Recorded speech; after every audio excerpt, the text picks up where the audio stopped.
Section 6, Unit 3, Vertical Milling Machine Operations. Introduction. This unit will focus on mill head alignment, work holding alignment, speeds and feeds for milling, locating a workpiece, and common milling operations. General milling machine safety is see text for notes on safety. Tramming on vertical milling machine head. This process adjusts the head so that the spindle is perpendicular to the table. This tilted milling machine head must be trammed before machining square and parallel surfaces. Tramming the vertical milling machine head. After loosening the head clamping bolts, move the head to set each protractor to its 0 mark, then tighten the clamping bolts just beyond finger tight. A square can be used to check for perpendicularity between the table surface and the quill for the front and back movement, and B for the left and right movement. Using a dial indicator mounted to a spindle to sweep the table surface. Using a dial indicator and gauge block to check the tram at 6 and 12 o'clock positions. Using a dial indicator on a flat disc to check the tram. Checking the indicator readings during tramming at the 3 and 9 o'clock positions. After adjusting these positions, return to the 6 and 12 o'clock positions and fine-tune the adjustment. Aligning work holding devices. Aligning work holding devices ensures that the parallel and perpendicular surface can be machined. Rough alignment of the swivel base vise can be accomplished by lining up the reference mark on the vise with the 0 on the swivel base. Positioning a dial indicator for aligning a vise with the table movement always indicate the solid jaw when aligning a vise. So the back jaw is the solid jaw. Using a dead blow hammer, tap the vise during alignment. Make adjustments until the TIR or total indicator runout is 5/10 or less. Recheck TIR after fully tightening the clamps. When aligning a vise without a swivel base, snug only one clamp so it can act as a pivot point and make movements more predictable. A vise can be also aligned with the saddle movement. Pins on the T-slots can provide alignment with table movement for workpieces or work holding devices. A square can be used to align a workpiece surface parallel to the saddle movement. And for more precise positioning, a workpiece surface can be aligned with the saddle or table or saddle movement using a dial indicator. Speeds and feeds for milling operations. Spindle RPM is RPM equals 3.82 times CS divided by D, where CS is cutting speed in surface feet per minute and D is the tool diameter. The feed rate in inches per minute, or IPM. IPM equals FPT times N times RPM, where FPT equals feet per tooth, N is the number of teeth on the cutting tool.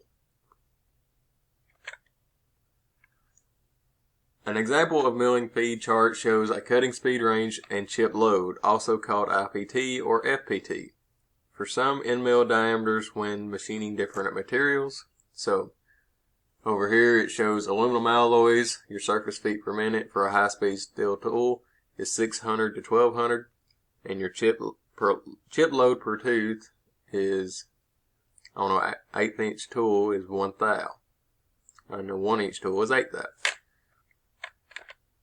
Alright, RPM calculations using cutting speed.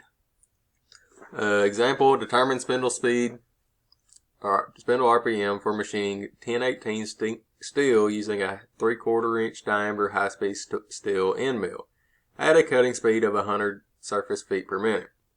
So your CS is 100, your diameter, or D, is 3/4.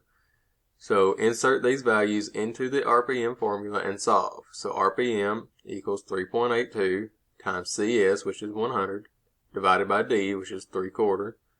And you solve all that out, and it's 509. Set RPM to the closest available machine speed setting.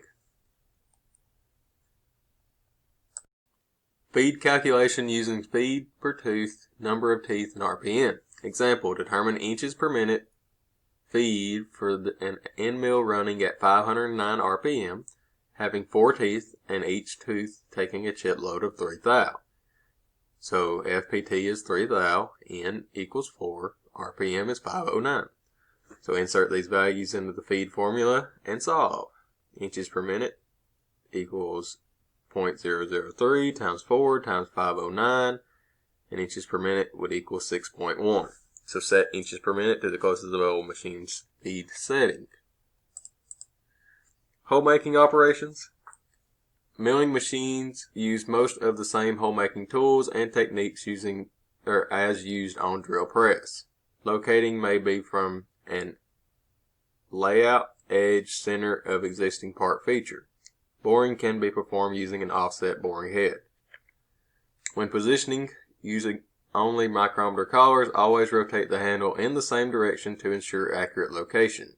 When changing direction, go past the desired reading, then move in the original direction of motion to arrive at the collar reading. Original direction, as you can see over here, of movement used to set 0. So you're moving to the left.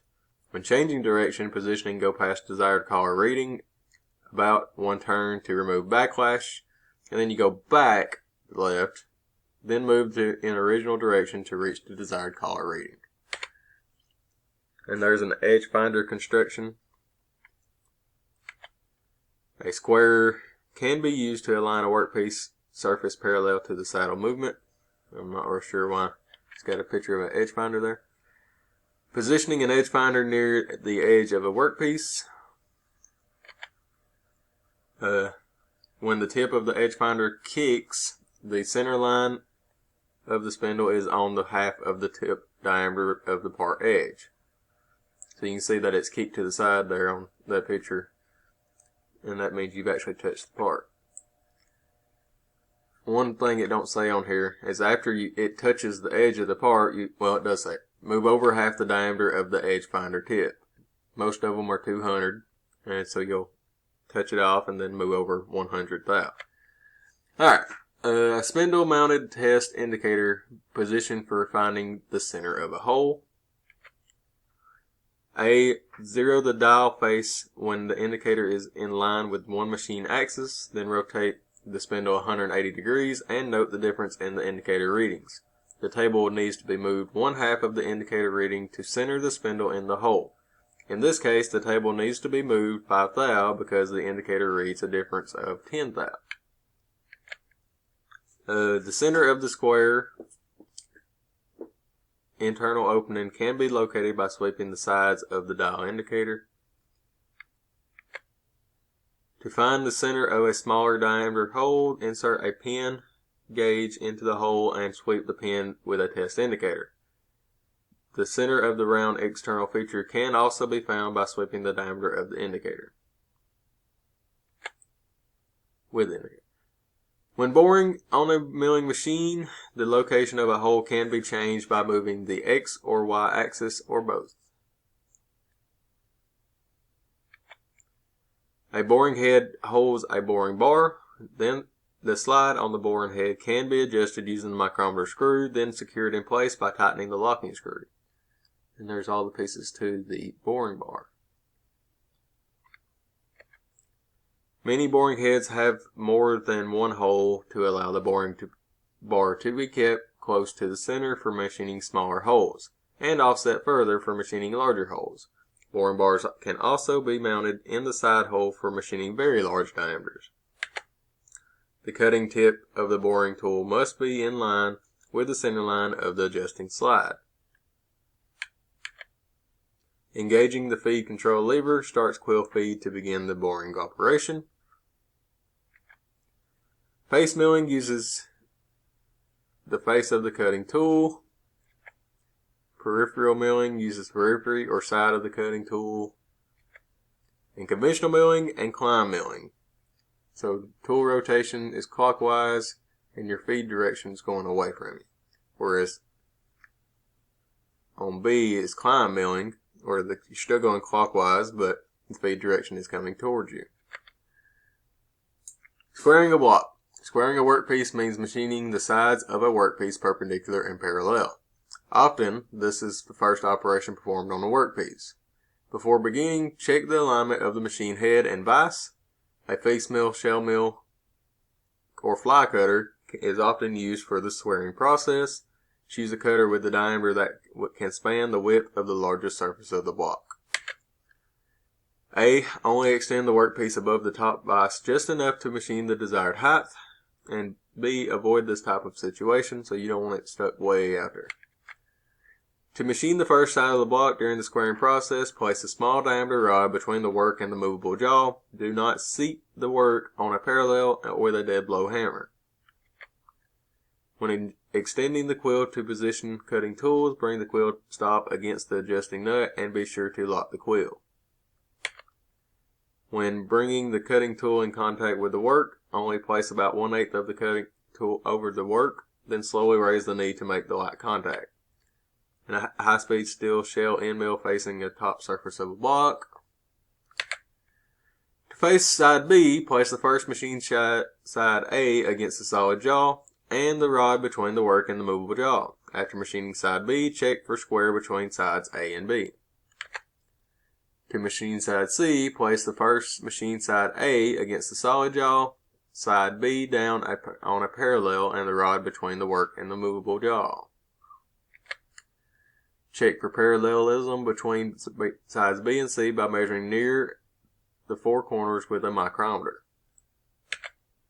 To machine side D, place side A down on parallels with sides B and C against the vise jaws. Do not use the rod to seat the part on the parallel, and seat the part on the parallels with a dead blow hammer.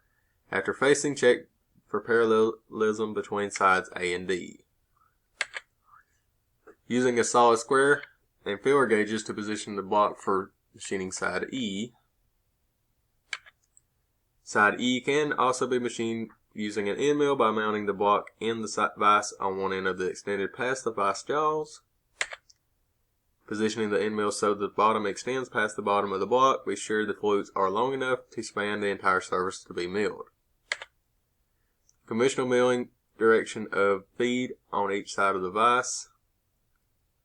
And climb milling on each side of the vise. Steps for using peripheral milling to machine a vertical surface. Touching off using the x-axis on table feed, and the end mill is moved off the part using the y-axis, saddle feed, and depth of cut using the x-axis. And then conventional milling across the surface of using the y-axis, and climb milling a finish pass feeding the y-axis in the opposite direction. Two types of stops can be used to locate workpiece in the same location. Notice that the vise jaw has stopped. It is mounted on the solid jaw. The larger workpiece clamped on an angle plate for squaring process. An angle block with a side plate allows quick perpendicular positioning of the work without need for a square. One clamp holds the work parallel to the angle plate and the other holds the work parallel to the side plate. This ensures perpendicularity in both directions. Angular milling methods. The workpiece can be angled, the head of the machine can be angled, and the angled milling cutter can be used. Angular milling with an angled cutter. To machine a beveled surface are specified by width. To set the tool tip on the adequate depth and touch off the corner of the work at the table. Then take cuts to reach desired width. To machine bevel specified by depth, to set the tool so the cutter edge spans the adequate width and touch off the corner of the work with the knee. Then take depth cuts with the knee to reach desired depth. And there's a picture of a milling a 45-degree bevel with a chamfer mill. Angular milling with an angle cutter. Machining an angled wall with a tapered end mill. A. First machine a straight wall with a standard end mill. B. Then set the bottom of the tapered end mill slightly above the surface, then rough the machine wall near the finished size. This will leave a small flat section near the bottom of the vertical wall. C. After roughing the angled wall, touch the bottom surface, then move to the desired size and climb mill to finish the angled wall. And we'll start here in just a minute.